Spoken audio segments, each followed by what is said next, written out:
आगामी होऊ घातलेल्या निवडणुकीचा बिगुल वाजला असून रिंगणात उतरलेल्या उमेदवारांचं भविष्य येणाऱ्या काही दिवसांमध्ये मतपेटीमधून कळणारच आहे। याच अनुषंगाने NTV न्यूज मराठी स्थानिक नेत्यांशी संवाद साधत त्यांचं मत जाणून घेत आहे। याच पार्श्वभूमीवर NTV मराठीने माजी आमदार तथा राष्ट्रवादी काँग्रेसचे ज्येष्ठ नेते नितीन पाटील यांच्याशी चर्चा केली आहे। बघूया ही विशेष मुलाखत। नमस्कार, आपण आता कन्नड नगर परिषदेसंदर्भातला निवडणूक विशेष कार्यक्रम बघत आहोत आणि या कार्यक्रमामध्ये आपण थेट मुलाखत घेतो। पण काही जे नेते मंडळी आहे यांचे आज आपल्या समवेत माजी आमदार नितीन पाटील साहेब आहे व राष्ट्रवादी काँग्रेसचे नेते आहे। भाऊ नमस्कार, काय सांगाल यांना जी निवडणूक होऊ घातलेली आहे या निवडणुकीमध्ये महत्वाचे मुद्दे काय असणार आणि कशा संदर्भात असेल? कन्नड शहराच्या नगरपालिकेची निवडणूक चालू आहे, आपल्या सगळ्यांना ज्ञातच आहे। आणि सगळ्यात महत्वाची गोष्ट कन्नड शहरामध्ये 2-3 महत्वाच्या गोष्टी आहेत ज्या विशेष करून लक्ष देऊन जे सुरू केल्या गेल्या पाहिजे, लक्ष दिलं पाहिजे। त्यामुळे 1 नंबरला पाणी पुरवठा योजना। प्रत्येक घरातल्या प्रत्येक नागरिकाला वाटतं की मला मुबलक पाणी मिळालं पाहिजे आणि या पाणीच्या माध्यमातून मी माझा संसार किंवा माझं घर स्वच्छता या सगळ्या गोष्टीकडे मी लक्ष देईन। प्रत्येक माझी एक मानसिकता असते की मला पाणी मिळालं पाहिजे। कन्नड शहरामध्ये विशेष निवडणूक कोणत्या मुद्द्यांवरती लढल्या जाऊ शकते? माझ्या हिशोबाने कन्नड शहरामध्ये असलेल्या कचऱ्याबद्दल, कन्नड शहरामध्ये असलेल्या दुर्गंधीबद्दल, कन्नड शहरामध्ये दुर्लक्षित केलेल्या गोष्टींबद्दल, जसं पाणी पुरवठा योजना मी आधीच म्हटलं, या सगळ्या गोष्टी 2-3 महत्वाच्या ज्या गोष्टी किंवा मला जर तुम्ही विचाराल तर 2च गोष्टी अगदी अंडरलाईन करण्यासारख्या आहे, जे महत्वाच्या आहे ते म्हणजे एक पाणी पुरवठा योजना। त्या पाणी पुरवठा योजनेतून प्रत्येक घरामध्ये अगदी मोबलक असं पाणी प्रत्येक नागरिकाला मिळण्याचा हक्क आहे, तो नगरपालिकेच्या माध्यमातून मिळाला पाहिजे। आणि दुसरी गोष्ट नगरपालिकेने जे लक्ष दिलं पाहिजे ते म्हणजे स्वच्छता। प्रत्येक माणसाला वाटतं की माझा गल्ली, माझा मोहल्ला, माझ्या घरापासून सुरुवात केली पाहिजे, या सगळ्या स्वच्छ राहिल्या पाहिजे आणि स्वच्छतेमध्ये माझं आणि माझ्या कुटुंबाचं आयुष्य जगलं गेलं पाहिजे, ही प्रत्येक नागरिकाची एक अपेक्षा असते। त्याची पूर्तता करणे, त्याच्या मागे लागणे आणि स्वच्छता घडवून आणणे हे काम नगरपालिकेचं असतं। कन्नडमध्ये विशेष जे आहे आता युती धर्म पाळला जाईल का? कारण मुळात काय झालंय, शिवसेना लागलीच जे शिवसेनेचे जिल्हा संघटक होते यांना ते दुसऱ्या पक्षामध्ये त्यांनी पदार्पण केलंय। नेमकी काय होतंय कन्नड तालुक्यामध्ये? वरती राज्य शासनाचं तुम्ही बघितलं तर युती धर्म पाळला गेला आहे। देवेंद्र फडणवीस साहेब मुख्यमंत्री आहे, अजितदादा उपमुख्यमंत्री आहे आणि त्यानंतर एकनाथ शिंदे साहेब हे शिवसेनेकडनं उपमुख्यमंत्री काम करत आहे। पहिले ते मुख्यमंत्री होते, तर उपमुख्यमंत्री, म्हणजे एक सगळा युती धर्म आहे। त्या प्रकारे युती धर्म कन्नड शहरातही पाळला गेला पाहिजे होता अशी आमची खूप इच्छा होती। आम्ही सगळे जे नेते आहे राष्ट्रवादी काँग्रेस पक्षाकडून, मी आहे, संतोष कोले, आमचे कैलासआबा अकोलकर तालुका अध्यक्ष, असा आम्ही प्रयत्न केला। आणि भाजपचे जे नेते, ते भाजपचे नेते मग संजय खंबायते असो, अतुल सावे साहेब असो, त्याच्यानंतर प्रशांत बम असो, या नेत्यांना जर आम्ही विनंती केली आणि त्यांना सांगितलं की कन्नड शहरामध्ये राष्ट्रवादी काँग्रेस पक्षाचं सौ संतोष स्वाती कोल्हे यांचं परिस्थिती खूप चांगली आहे, त्याच्यामुळे आम्हाला जर सहकार्य केलं, आपण सगळे म्हणून सोबत राहिलो तर नक्कीच येणारा नगराध्यक्ष हा आपल्या पक्षाचा होईल।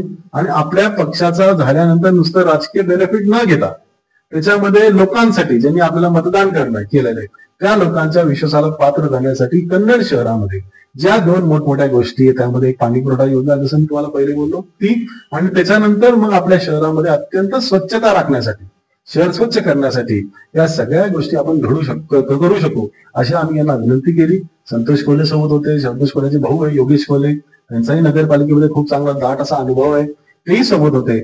आणि आम्ही सगळ्यांनी जाऊन विनंती केली।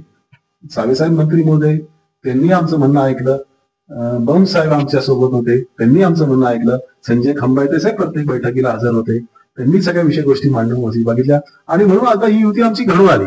असाच निरोप आम्ही शिवसेनेला पण दिला होता किंवा नगर अध्यक्ष पदाचे उमेदवार स्वाती संतोष कोल्हे आहे आणि त्यांच्या नेतृत्वाखाली आपण या निवडणुका लढू। का? कारण की संतोष कोल्हे आणि योगेश कोल्हे यांचा शहरामध्ये खूप चांगला दांडगा अनुभव आहे। त्यांना प्रत्येक गल्लीबद्दल, कोणत्या गल्लीमध्ये कोणाचं नेतृत्व चांगलं आहे, कोणत्या गल्लीमधून कोण निवडून येईल याचा पूर्ण त्यांचा अनुभव आहे। तुम्ही त्याच्या आमच्यावर विश्वास ठेवा, आपण ही नगरपालिका परत युतीच्या ताब्यात आणू। भाजपचे लोक तयार झाले, पण शिवसेनेचे लोक मी काही बोलू शकत नाही। रनिंग आमदार म्हटलं जाते आणि रनिंग आमदार यांनी तातडीनं म्हणजे लागलीच काही घाई केलेली होती का नगराध्यक्ष पदासाठी? आमचं काम होतं त्यांना निरोप देणं. आम्ही निरोप दिला, आता त्याच्याकडे प्रतिसाद नाही मिळाला, आम्ही तर आग्रह करू शकत नाही ना. आमचा पक्ष आहे, भाजपच्या लोकांनी आम्हाला एकदा आणि दोन ठिकाणी कॉल बोलवलं, स्वतः आमच्याकडे आले. संजय खंबाटे साहेबांनी 2 चक्रा माझ्याकडे मारल्या, 2 चक्रा संतोष कोल्हेकडे घरी गेले आणि एकदम मित्रत्वाच्या संबंधाने, असं नाही काही इगो नाही किंवा तुम्ही तुझं असं काही नाही, मित्रत्वाच्या संबंधाने आमच्याकडे आले, आम्ही त्याच्याकडे गेलो आणि पुढच्या घटना आपल्या सगळ्या घडून आल्या आणि म्हणून ही युती आमची करू शकतो. आमच्या पक्षाकडे सतीश चव्हाण साहेब आहे, आमचे जिल्हाध्यक्ष आहेत, त्यांनी सगळे अधिकार मला आणि संतोष कोल्हेला दिले. तुम्ही पूर्ण सगळं फायनल करा आणि आमच्या समोर मांडा. मोठ्या मुलाने त्यांनी सांगितलं, मोठ्या मुलाने सावी साहेबांनी सांगितलं आणि या सगळ्या गोष्टी घडल्या. दादा काय वाटतंय, तुम्ही घनिष्ठ राजनैतिक विश्लेषक पण आहात, तरी एकंदरीत तालुक्याची स्थिती कशी असेल आणि लोकांचे महत्वाचे मुद्दे काय काय ठरू शकतात? शहराच्या आधीपर्यंत मी तुम्हाला स्पष्ट केलं, पाणी आणि स्वच्छता. तसं तालुक्यातून जर बोलायला तुम्ही गेलं तर पहिले जर राजकीय आपण बघितलं, जर शहर आमच्या ताब्यात आलं, राष्ट्रवादी काँग्रेस आणि भाजप पक्षाच्या ताब्यात आलं, तो किशोरचा असो, चिंचोलीचा असो, इकडे जेऊरचा असो का वडनेरचा असो, देवबाचा असो, या प्रत्येक माणूस हा रोज ग्रामीणमधले लोक शहरामध्ये असतात, तहसील कार्यालयाच्या माध्यमातून, पोलीसच्या माध्यमातून अनेक गोष्टी असतात. हे जेव्हा शहरात येतील आणि वारं जर राष्ट्रवादीमय झालं तर 100% ग्रामीण भागामध्ये सुद्धा राष्ट्रवादी काँग्रेस आणि भाजप यांनी जर युतीचं वारं परत कायम ठेवलं आणि ते आम्ही ठेवणारच, तर नक्कीच भविष्यामध्ये सुद्धा ग्रामीण भागामध्ये जिल्हा परिषद पंचायत समितीमध्ये सुद्धा आम्हाला चांगला प्रचंड असा पाठिंबा मिळेल. दादा काय सांगू शकतात, जर तुमचं नगराध्यक्ष पद शहरामध्ये व्यवस्थितपणे आलं तर काहीतरी अतिक्रमणित मुद्दा असू शकते? हो, अपोजिट व्यक्तींकडे ते मुद्दा आहे की अतिक्रमणासंदर्भातला ठोस निर्णय घेतला जाईल, असं काही तुमच्या पक्षाकडनं काही आहे? नियमाप्रमाणे कायद्याचं राज्य आहे हे, कोणी कोणाचं दुबई सारख्या कायद्या शेखचं काही राज्य नाही, हे कायद्याचं राज्य आहे. डॉक्टर बाबासाहेब आंबेडकरांनी जो कायदा तयार करून दिलेला आहे, त्यांनी दिलेल्या घटनेप्रमाणे आपण जगतो. जेवढी जागा तुम्हाला दिली गेली आहे तेवढ्या जागेमध्ये तुम्ही तुमचं घर, तुमचा निवारा, तुमचा धंदा पाणी तुम्ही उभा केला पाहिजे. जी जागा तुमची नाही तिच्यावर तुमची वाईट नजर ठेवणं अत्यंत चुकीचं आहे. मग रस्त्याचं अतिक्रमण करा, बाण सोडून पुढे तुम्ही सरका, या सगळ्यात चुकीच्या गोष्टी आहेत आणि कोणत्याही चुकीच्या गोष्टीच्या बेकायदेशीर आहे ते मी आदरणीय स्वातीताईला विनंती करेन, ताई या सगळ्या ज्या गोष्टी बेकायदेशीर आहे त्याच्यामुळे सर्वसामान्य नागरिकाला त्रास होतो. गाडी घेतली, मोटरसायकल घेतली, तुला पार्किंग, दुकान आहे, दुकानासमोर मला पार्किंगला जागा नाहीये, रस्त्यावर मला उभा राहतोय, ट्रॅफिक जाम होते. कन्नड सारख्या छोट्याशा शहरामध्ये तुम्ही जाल, सिद्धी चौकामध्ये इकडे तिकडं तहसीलला तुम्ही जाल, तिथं सुद्धा जायला जागा नाही, म्हणजे कन्नड शहरामध्ये ट्रॅफिक जाम होतो, लोक हसतील. तहसील एरिया जो आहे म्हणजे मेन आयातीचा जो मार्ग आहे, तहसील, पोलीस स्टेशन, तिकडं जायला, तिकडून मधून गेला तुम्ही सिद्धिक चौक, या सगळ्या ठिकाणी जेव्हा एक गाडी नुसती दुसऱ्या गाडीला क्रॉस होऊ शकत नाही, याचं कारण आहे अतिक्रमण झालेलं आहे. रोड मोठे झाले पाहिजे, रोड स्वच्छ राहिले पाहिजे, गटारी स्वच्छ झाल्या पाहिजे आणि प्रत्येक नागरिकाला वाटलं पाहिजे की हे डॉक्टर बाबासाहेब आंबेडकर नगराने तयार करून दिलेल्या कायद्याच्या राज्याप्रमाणे कोल्हेताई आपली नगरपालिका सर्व नगरसेवका संमत घेऊन चालवत आहे. कन्नड शहरवासियांना काय सांगितलं? बस एकच विनंती, संदेश द्यायसारखा एवढा मोठा माणूस नाही. आमचा मानस राहील, आश्वासन आणि शब्द हे प्रत्येक जण देतो, पण आम्ही नुसते देणार नाही, तर ताईच्या माध्यमातून, स्वातीताईच्या माध्यमातून या शहरामध्ये सुंदर आणि स्वच्छ चांगले दिवस आम्ही आणण्याचा प्रयत्न राहील आणि आम्ही ते आणूच असं या ठिकाणी आपल्याला शब्द दिलेला शब्द.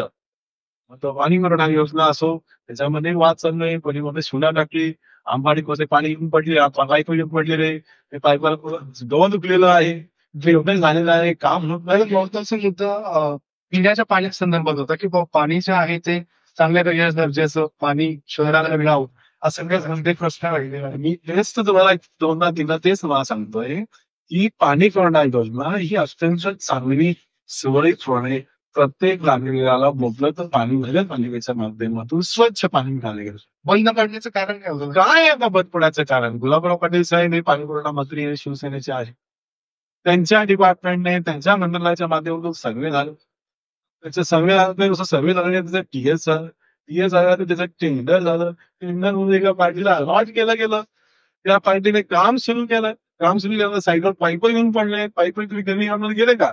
त्या गिरणीवर आम्ही जाऊन आलो, त्या गिरणीवर पाईपाचा गवत उठलेला आहे आणि सगळं झाल्यानंतर मग काम बंद पडलं. कुणी बंद पडलं, काय बंद पडलं, सोळामध्ये एवढी ताकद आहे, तो चालू काम बंद करू शकते, याचा अभ्यास तुम्हीच केला पाहिजे. आणि हे का बंद पडलं? त्यामुळे आपल्याला शिका टाकण्यावरून काम करायचं. मी म्हणतो चांगली गोष्ट आहे. पण जी योजनेचं टेंडर झालेलं आहे, टेंडर प्रोसेस प्रमाणे त्याने माल टाकलेला आहे, ते काम तुम्ही पूर्ण करून घ्या. शेवटी त्याचंही सर्वे झालेला आहे.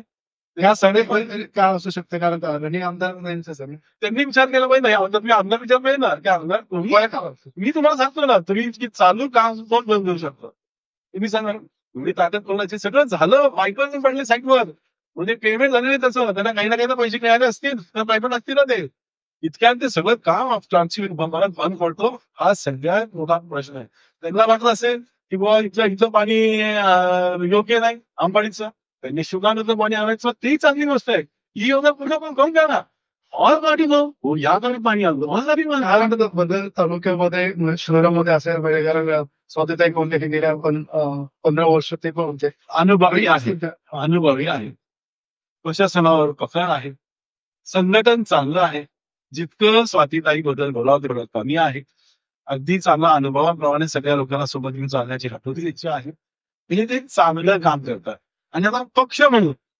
राष्ट्रवादी काँग्रेसची भाजपच्या त्यांच्या पाठीशी राहील ही नाही आमच्या सोबत राहतील तर आम्ही या शहराचा सुंदर असा कायापालट करण्याचा आमचा मानस आहे आश्वासन आणि शब्द आणि प्रॉमिसेस हे प्रत्येक जण देतो पण आम्ही नुसते देणार नाही तर ताईच्या माध्यमातून स्वातीताईच्या माध्यमातून या शहरामध्ये सुंदर आणि स्वच्छ चांगले दिवस आम्ही आमच्याचा प्रयत्न राहील आणि आम्ही ते आणूच असं या ठिकाणी आपल्याला शब्द देतो हे होते राष्ट्रवादी काँग्रेसचे नेते व तसेच माजी आमदार यांनी स्पष्ट केलंय येणाऱ्या दिवसांमध्ये तुमच्या अतिक्रमण व शहर विकास यावरती महत्वाचा मुद्दा ते घेऊन चालणार आहे मी रवींद्र